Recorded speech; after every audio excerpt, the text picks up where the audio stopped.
What's going on, everybody? It's Afro Think Tank. Today, we're going to the Asian side of social media, and we're going to listen to them talk about racism, why they choose to side with white supremacy, what's in their head when they do that, what is this anti-blackness all about, how does it make any kind of sense, And I got a question for Asian people. If there's any Asian people watching me, I really want you to answer this question. In all the history of your dealings, when I say Asian, I'm talking about the entire Asian community, right? All of you guys, all of y'all, right? Can you tell me one time in all of your histories with the European, can you point to me one time where they've ever had your back or did something on purpose to benefit you, or ever told you that you also can join the club of whiteness, or ever said anywhere that they view you equal to them? Ever? Can you name me a time when they have not stabbed you in the back or made your nations the default enemy of the West, which is white people? Can you name a time in history where the white man came to your countries, to your lands, and not raped your women and children?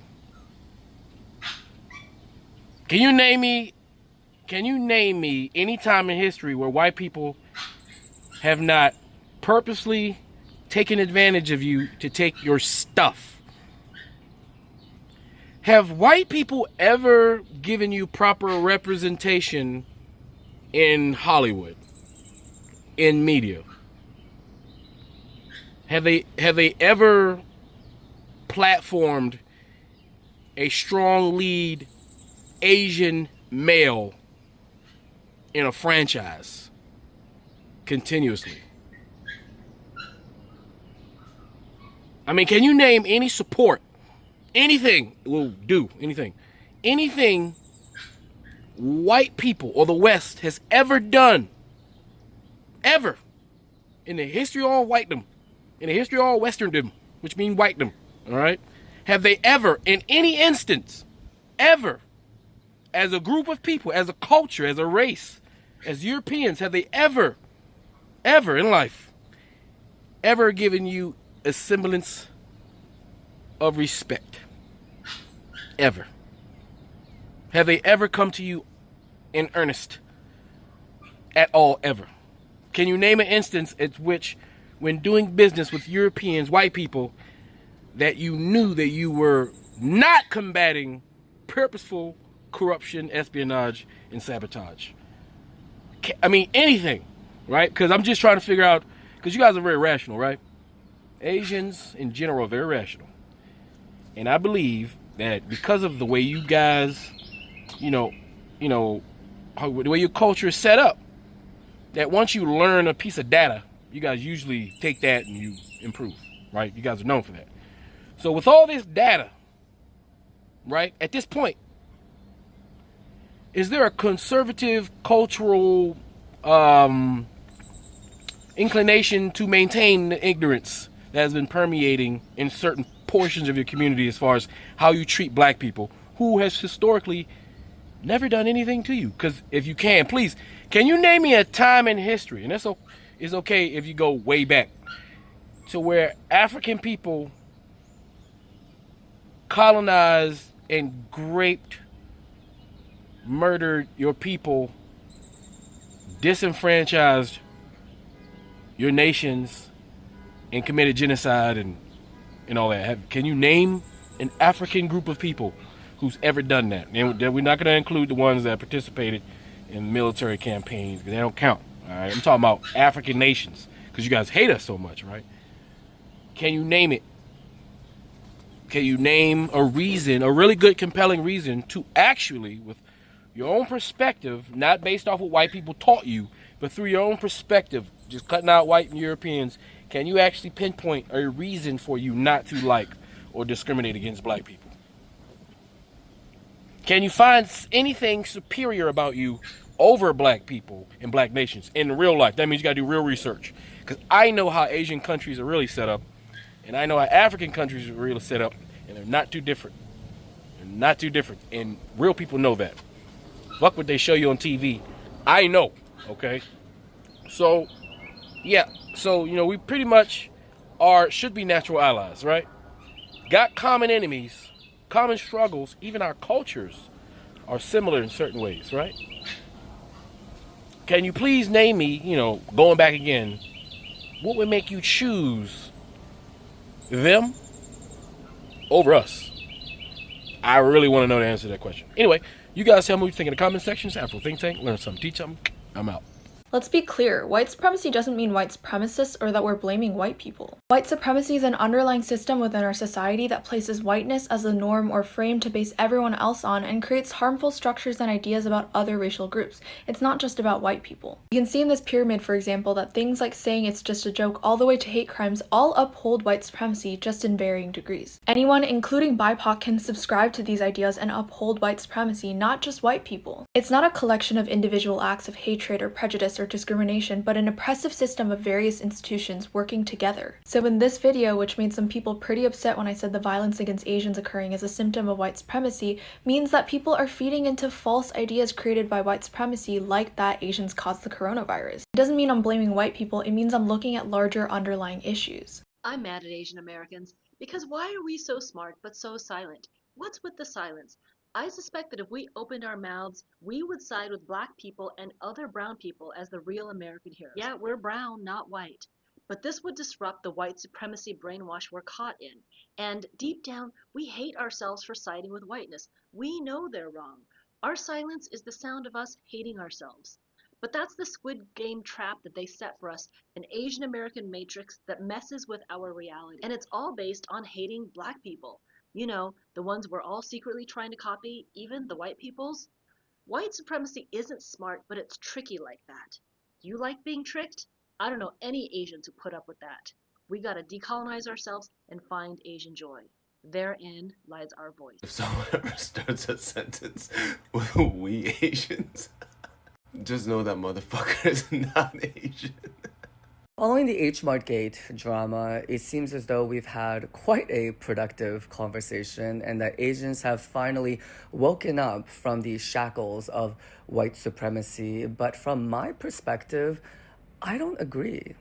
I think we are actually seeing some of the worst of the Asian community. And there's a bunch of us that are just silently watching from the background like, yeah, we kind of suck. I've said this from the start. This whole thing did not begin just because a bunch of Asian creators wanted the approval of white people. There's a whole other element to this. It's that a bunch of Asian content creators took this as an opportunity to tear down another Asian content creator that was on the rise. Following this, you have a whole other bunch of Asian content creators who want to use this as an opportunity to then now go after all these larger Asian content creators whom they clearly disliked for a very long time. You have all these cliques forming where the comment section is being used to go after all these Asian content creators. It's literally toxic Asian friend group. Okay, this is what you guys were calling out not too long ago, and you're becoming exactly that. Before we can even talk about dismantling white supremacy and addressing the anti-blackness within the Asian community, we have to first have a community.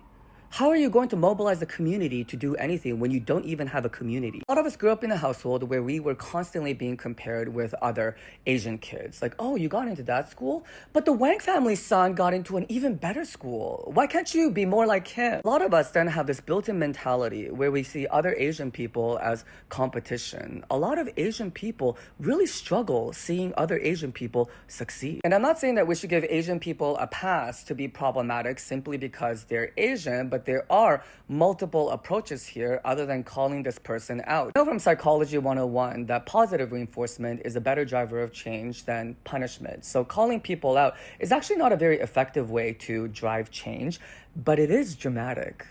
And so if you love to call people out, think about why that is. A lot of you Asians talk a big game about breaking the generational cycle of trauma, but to be honest with you, you sound exactly like your parents. You sound like the Chinese aunties playing mahjong, the Korean ajumas at Sunday church. You just haven't realized that you're exactly like them because you're speaking a different language. Asians really need to decenter whiteness. The only enemy we are seeing are the majority of white people. In fact, we really need to stop looking down on non-white communities such as Black and Native Americans because they have fought for our civil rights since very long ago. White nationalists can't protect us because they will always try to divide our community and make non-whites go against each other. That's their goal.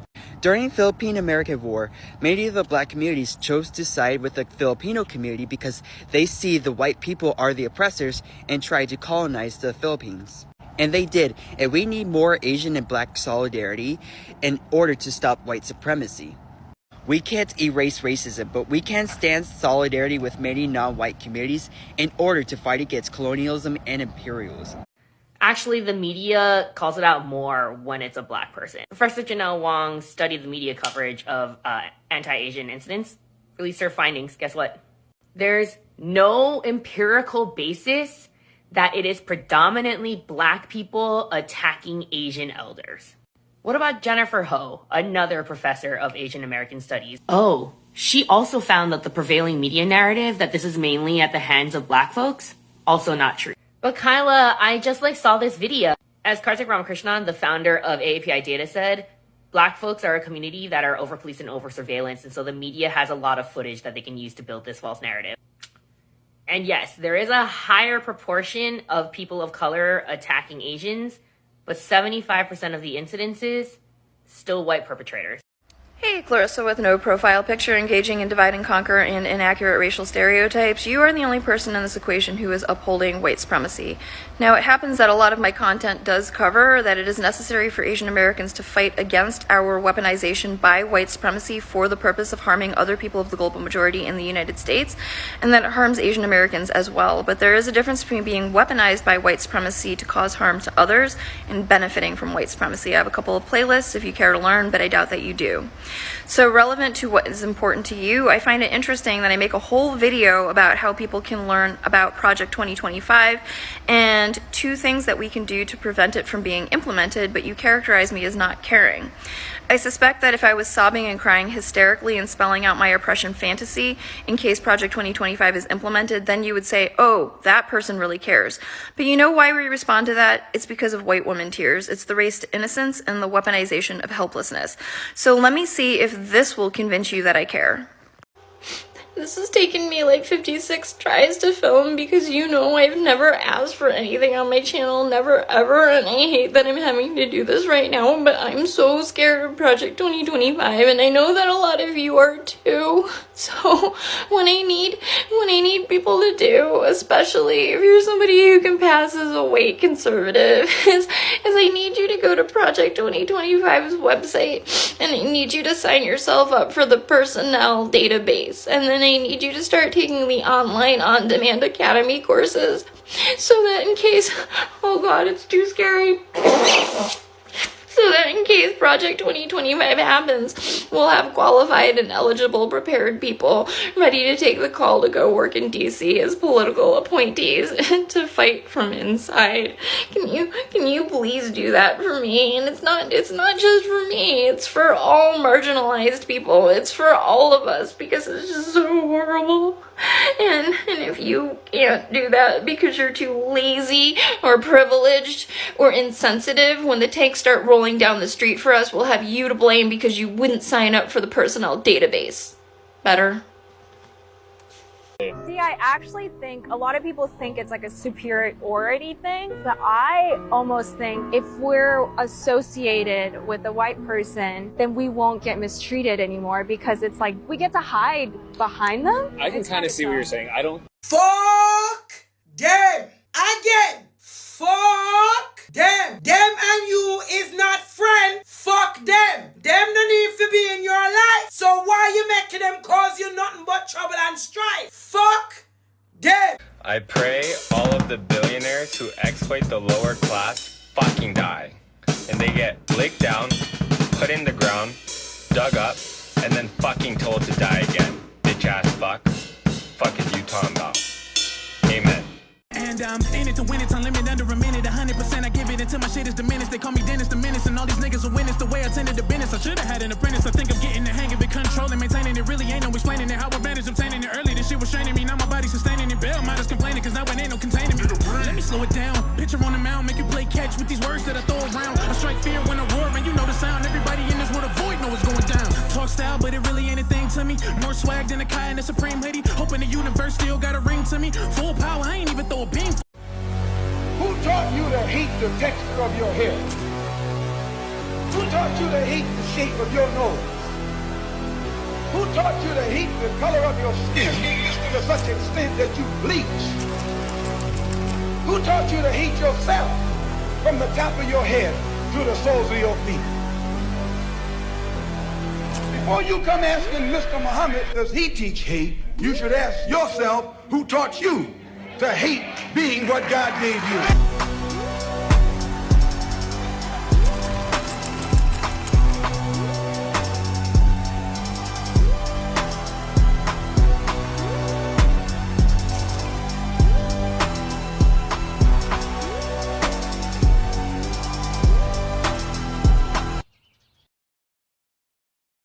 Free Sudan! Boycott diamonds and gold! Free Sudan!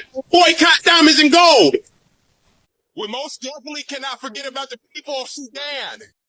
Thanks for watching Afro Think Tank. Don't forget to like, share, and subscribe. And follow me on Substack and Patreon for more content. Remember, it's Pan-Africanism or nothing.